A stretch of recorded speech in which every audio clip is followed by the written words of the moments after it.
Officially introduction तो कराऊंगा जो आपने ट्विटर पर अपने लिए लिख रखा है कि मशहूर पोएट हैं, लिरिसिस्ट हैं, स्क्रिप्ट राइटर हैं और डाई हार्ड ऑप्टिमिस्ट हैं। आप एक क्वालिटी और भूल गए कि एथीस्ट। ओह बहुत इंपॉर्टेंट बात है। बहुत इंपॉर्टेंट। डाई हार्ड ऑप्टिमिस्ट का मतलब ये है, ऑप्टिमिज्म का मतलब वो है जो आशावादी, जो हिम्मत का हारे और उम्मीद रखे। आप हारते तब हैं जब कोशिश करना बंद कर देते हैं। जब तक आप कोशिश कर रहे हैं आप हारे कहाँ? जिस दिन आपने कोशिश बंद की उस दिन हार गए। जिंदगी कभी कभी मैं सोचता हूं कि रमी के खेल की तरह है।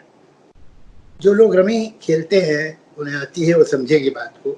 इसमें 3 फैक्टर होते हैं रमी जी। एक, आपको पत्ते बांटे जाए। पत्ते आपकी मर्जी के नहीं होते, क्या पता क्या है, ये आपके हालात है, ये आपके सर्कमस्टेंसेस है।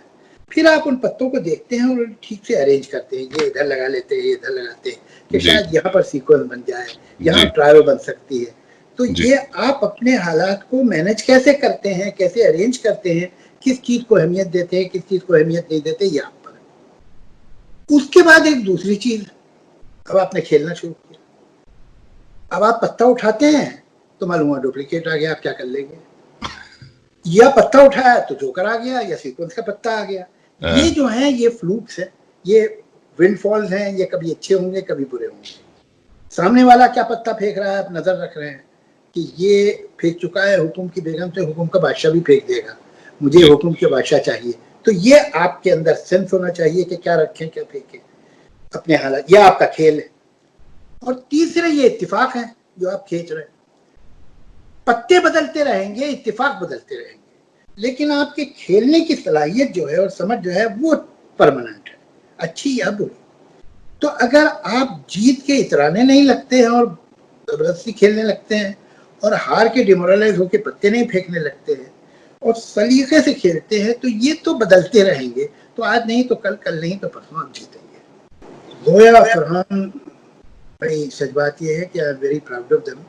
और मुझे इस बात की खुशी है कि दोनों कामयाब हैं, लेकिन उससे भी ज्यादा इस बात की खुशी और गर्व है कि ये कामयाब घटिया काम करके नहीं है, ये अच्छा काम करके कामयाब। इन्होंने कामयाबी के लिए अपने एस्थेटिक से, अपनी डिसेंसी से कॉम्प्रोमाइज नहीं किया है। कि इनकी पिक्चर में आपको घटिया गंदे डायलॉग, घटिया सीन, चीपनेस वो सब नहीं मिलेगा। तो इन्होंने एक सर्टेन स्टैंडर्ड अपना मेंटेन किया है और उससे ये कामयाब हो गए। और अब ये बहुत, अभी तो खैर शुरू हुए हैं, बहुत काम कर रहे हैं और करेंगे, और इस वक्त बहुत बिजी हैं दोनों। और हालांकि अब ये सब घरों में बंद है तो इनकी मीटिंग्स कॉन्स्टेंटली चलती रहती हैं। और मुझे जोया जो थी हमेशा की तेज तर्रार थी, तो मुझे जोया पे ऐसा लगता था कि ये तो कुछ करके ही मानेगी। इस पे बहुत डर लगता था मुझे फरहान पे, यार ये तो लड़का कुछ झगड़ता भी नहीं है मुझसे, मेरी बात को काटता नहीं है, चुप बैठा रहता है, सीधा साधा है, ये कुछ कर पाएगा? मतलब मुझे जोया जो थी वो हमला करती थी वापस में, तो मुझे उसमें दम लगता था। छोटी सी थी तब से। मेरे दोस्त इसको, जब ये 6 साल 7 साल की थी, तो मेरे दोस्त इसको रानी जेठमलानी कहते थे। जेठमलानी बहुत बड़ी लॉयर थी ना, तो हर बात पे आर्ग्यू करती थी और रीजन देती थी, वो काफी ठीक रीजनिंग करती थी। तो बड़े हम लोग इंप्रेस यार, ये बड़ी ब्राइट है। ये अपना सीधा सा बैठा रहता है, वो बोलता जी हम लोग के साथ। कभी कभी कोई लोग मुझे बताते थे, यार तुम्हारा बेटा डांस बहुत अच्छा करता है। डांस करता है? मैंने तो कभी देखा नहीं।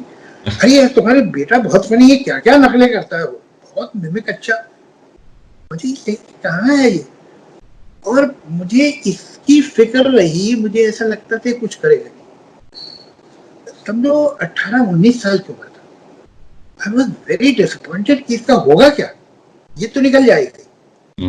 मगर इसने कुछ 19-20 साल की उम्र में गियर चेंज किया और फिर ही बिकेम अनदर पर्सन। तो इसने मुझे surprise the, and I am very happy कि जो सरप्राइज ने दी। और फिर ये कुछ और हो गया। लेकिन ये बचपन में बहुत, कम से कम माँ बाप के सामने सीधा रहता था। बिल्कुल सही कहा आपने।